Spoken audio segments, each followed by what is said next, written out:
اسلام کے غلبے کا وقت قریب آتا ہے، جب حق کے غلبے کا وقت قریب آتا ہے، جب ظلم کے خاتمے کا وقت قریب آتا ہے، جب کفر کے کلمے کے پست ہونے کا وقت قریب آتا ہے، جب دنیا میں امن و انصاف اور کلمہ توحید کے غلبے کا وقت قریب آتا ہے، تب اللہ تعالیٰ چھٹائی کا پروسیس شروع فرماتے ہیں۔ یہ ذہن میں رکھیے گا، اس سے پہلے تک تینوں قسم کے مسلمان ملے جلے رہتے، بالکل ملے جلے، ایک گھر میں تینوں قسم کے مسلمان پائے جاتے، ایک مسجد میں تینوں قسم کے مسلمان، ہر جماعت اور دینی اجتماع میں تینوں قسم کے مسلمان، ہر نشست میں تینوں قسم کے مسلمان، سب کچھ سب ایک ساتھ ہوتا، ملے جلے رہتے کوئی۔ لیکن جب وہ وقت آتا ہے کہ جب اب دودھ الگ ہوگا اور پانی الگ ہوگا، جب اسلام کے غلبے کا وقت، میری بات کو غور سے سننا، بہت امید کے ساتھ اس مسجد میں میں نے یہ بات چھیڑی، بہت عظیم لوگوں کی طرف یہ مسجد منسوب ہے۔ ہم لوگ عام طور پر نعمتوں کی قدر زندگی میں نہیں کرتے، یہ ہماری مصیبت ہے۔ ہم کسی نعمت، کسی شخصیت کے قدر کے لیے اس کے انتقال کا انتظار کرتے ہیں۔ میں پھر دہراتا ہوں، جب اسلام کے غلبے کا وقت آتا ہے، جب کفر کے کچل جانے کا وقت آتا ہے، جب نظم عالم الٹ پلٹ کر دینے کا وقت اللہ کے بنائے ہوئے پروگرام کے مطابق آ جاتا ہے، باطل کا غلبہ نہیں، کفر کا غلبہ نہیں، ظلم کا غلبہ نہیں، الٹی بات میں کروں، جب کفر کا خاتمہ، جب باطل کے کلمے کے کچل جانے کا اور اسلام کے اور حق کے اور انصاف کے اور امن کے قائم ہو جانے کا وقت جب قریب آتا ہے، تو ہمیشہ اللہ کا معمول ہے یہ ملے جلے تینوں قسم کے مسلمانوں کے ذریعے کبھی بھی حق کا غلبہ نہ ہوا ہے نہ ہوگا۔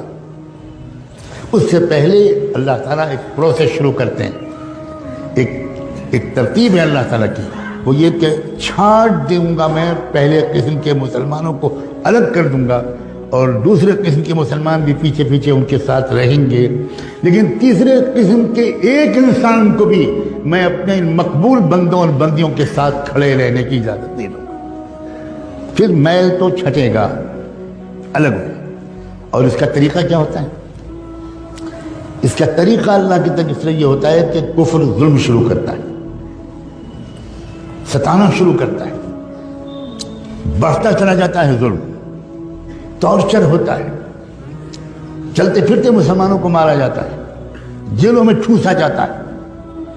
یہ طریقہ ہے اللہ کا، یہ فلاں حکومت کر رہی ہے، فلاں حکومت کر رہی ہے، یہ ظاہری طور پر ہم کو اسباب کے اعتبار سے کچھ کام کرنا ہماری ذمہ داری ہے، لیکن میں سمجھا رہا ہوں یہ اللہ تعالیٰ کا ہمیشہ سے یہ سسٹم ہے۔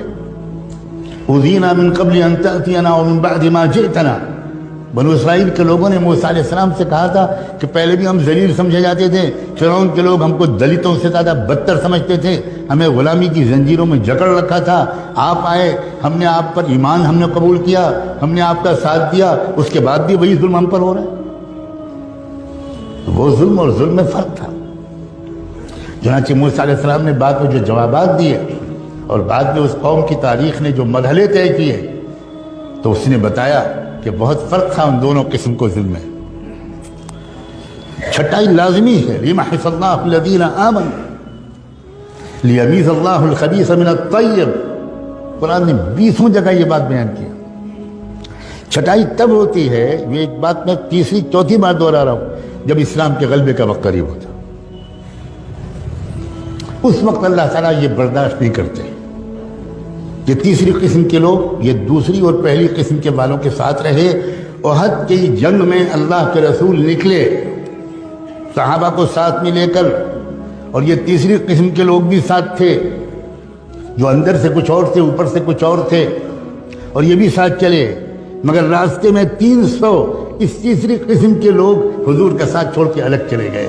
کیوں الگ چلے گئے؟ اس لیے کہ اللہ کے نظام کے مطابق ممکن ہی نہیں تھا کہ یہ تیسری قسم کے لوگ اس فتح کے وقت میں ان کے ساتھ رہیں، یہ ممکن نہیں، یہ اللہ تعالیٰ کبھی نہیں ہونے دیتے۔ مسلمانوں، خدا کے لیے اس بات کو غور سے سمجھو کہ یہ تیسرا جو یہ وہ دور ہے جب اللہ تعالیٰ نے فیصلہ کر لیا ہے ایک ایک کو چھانٹ کے رہوں گا، چاہے وہ خادم الحرمین الشریفین ہوں، اور چاہے وہ کعبے کے لباس کے متولی ہوں، اور چاہے وہ بڑے بڑے عرب لوگ ہوں اور کعبے کے ممبر پر کھڑے ہو کر نصیحت کرنے والے ہوں، اور چاہے وہ کہیں کے لوگ ہوں، ایک بھی نہیں چھوڑیں گے اللہ۔ سب تھوڑے سے مٹھی بھر لوگ ہوں گے جن کو اللہ چن لیں گے، اور ان کے ذریعے سے پوری دنیا کے اندر ایسا انقلاب آ جائے گا کہ شجر و حجر بھی حیران رہ جائیں۔ یہ کیا ہو گیا؟ یہ سسٹم ہے اللہ کا۔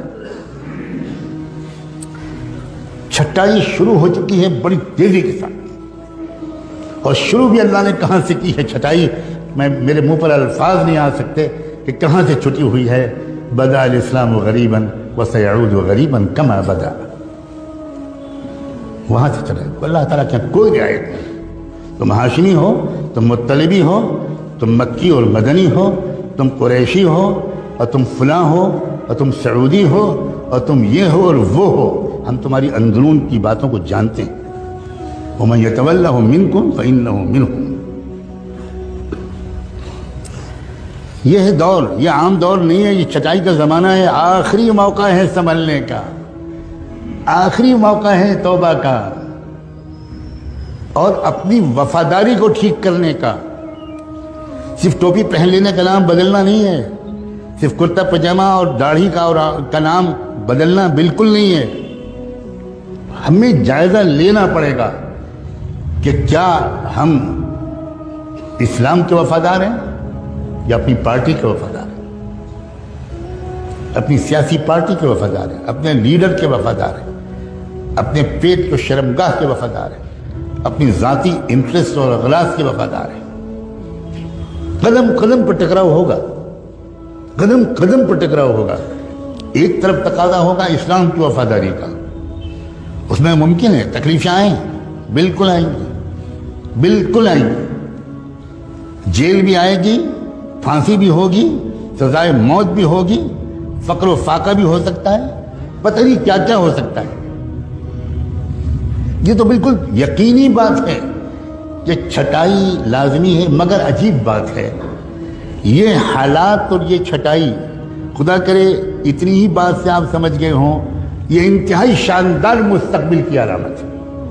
بات الٹی ہے۔ اگر اسلام کا غلبہ ابھی دور ہوتا، ابھی اس میں کئی صدیاں باقی ہوتی، تو میں پورے یقین کے ساتھ عرض کرتا ہوں اس مسجد میں بیٹھ کر کہ ابھی بھی وہ حالات نہ آتے، نہ یہاں آتے، نہ یورپ میں آتے، نہ امریکہ میں آتے، نہ عرب میں آتے، نہ مشرق میں آتے، نہ مغرب میں آتے، نہ شمال میں آتے، نہ جنوب میں آتے۔ ہر جگہ حالات اسی طرح کے آ رہے ہیں۔ یہاں آپ کوس لیجئے کہ ابھی فلاں کی حکومت ہے، اور باقی جگہ یہ تو خداوندی ایک نظام ہے، اور اس نظام کو دیکھ کر ڈر اور خوف، مایوسی اور پریشانی، اب کیا ہوگا، یہ لوگ کیا کر رہے ہیں، یہ حکومت کیا کر رہی ہے، آئندہ مسلمانوں کا مستقبل اس ملک میں کیا ہوگا، اسلام کیسے بچے گا، یہ سوالات ان کے ذہن میں آ رہے ہیں جو پہلے قسم کے مسلمانوں والی تربیت پائے ہوئے نہیں، یہ ان کے ذہن میں آ رہے ہیں۔ ورنہ جن کا ایمان مضبوط ہے، جن کا علم گہرا ہے، جن کی سمجھداری بہترین ہے، جو قرآن کو سمجھے ہوئے ہیں، جو اچھی صحبتیں پائے ہوئے ہیں، وہ اپنے وقت کو موبائل میں ضائع نہیں کرتے، انٹرنیٹ میں ضائع نہیں کرتے، بازاروں میں گھومنے میں ضائع نہیں کرتے، وہ سمجھداروں کے پاس بیٹھ کر سمجھداری کی باتیں سننے میں اپنا ایک ایک منٹ استعمال کرنے کی کوشش کرتے ہیں۔ ان کا بالکل الٹا خیال ہے۔ ان کا حال اس وقت کے حالات میں یہ ہے کہ ایسا لگتا ہے کہ اندھیرا بڑھ رہا ہے، جس کا مطلب یہ ہے کہ اب صبح روشن قریب ہے۔ بالکل الٹا تاثر ہے ان کا۔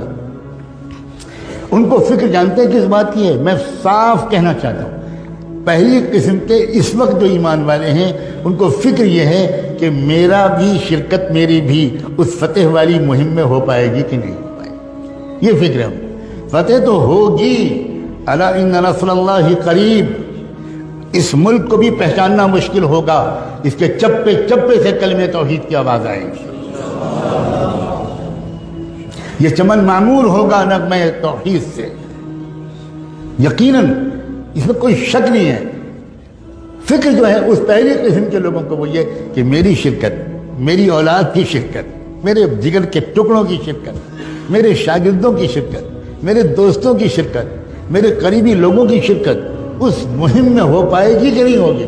ہم تو نہیں کان پکڑ کے نکال دیے جائیں گے، ہم تو نہیں محروم کر دیے جائیں گے کہ نہیں تم نہیں شریک ہو، تم اس قابل ہی نہیں، ہم تم کو خوب پہچانتے ہیں، ہم تم کو خوب پہچانتے ہیں۔ لا تخرجوا، کیا ہے وہ جو کہا گیا تھا ان منافقین سے،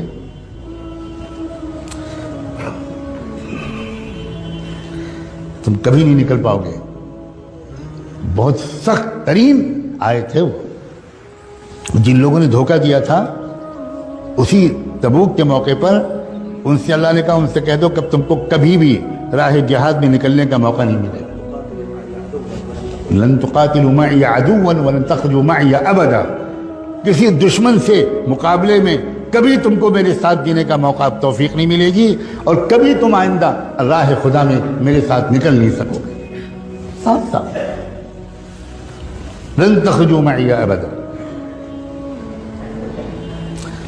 یہ وہ دور ہے جس میں ہم داخل ہو چکے، یہ بتانا ان فرض ہے، اس لیے عرض کر رہا ہوں خدا کے لیے اس بات کو واقعی ایک آگاہی سمجھیں۔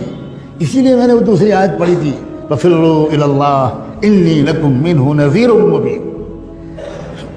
بھاگو اللہ کی طرف۔ بھاگتا تو آدمی اس وقت ہے، اور بھاگنے کو اس وقت کہا جاتا ہے جب معاملہ ایمرجنسی ہو، ارجنٹ ہو، وقت کم ہو، اس وقت کہا جاتا ہے۔ تب اللہ تعالیٰ نے قرآن میں فرمایا فَفِرُّوا إِلَى اللَّهِ، بھاگو اللہ کی طرف، وقت کم ہے۔ انی لکم منہ نذیر مبین، محمد حضور سے کہا گیا کہ یہ کہو کہ میں تم کو صاف صاف آگاہ کرنے کے لیے آیا ہوں۔ آگاہ کرنا، وارننگ دینا، بتانا کہ آگے کیا ہونے والا ہے، منزل آخری کیا ہے، راستہ کیا ہے۔ یہ وہ دور